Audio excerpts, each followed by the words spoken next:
If you're trying to find your Epic Games email and you're already signed in to the launcher or website, but you can't remember which address you used, this quick guide will help. In this video, I'll show you how to check the email hint Epic Games provides so you can identify the account connected to your launcher or website login.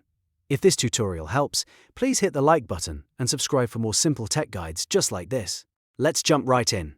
First, open the Epic Games launcher or go to the Epic Games website and make sure you're signed in. If you're already logged in, you don't need to reset anything yet. Instead, look for your profile icon in the top right corner of the launcher. This is usually where your account settings are hidden. Click on that profile icon to open the menu. From the list of options, select Account.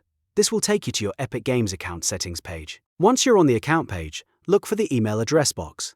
Epic Games won't show the full email for security reasons, but it will display a masked version of your email address. That hidden hint can help you remember which email you used, especially if you have several different addresses. Take a close look at the visible part of the email, like the first letters or the domain name, because that is often enough to identify the correct account. If you still can't remember the full email, try comparing the hint with your common inboxes, such as Gmail, Outlook, Yahoo, or any school or work email you may have used when creating the account. This is the fastest way to narrow it down without guessing randomly. And if you're trying to recover more than just the email, remember that Epic Games does not display your password in the account page for security reasons.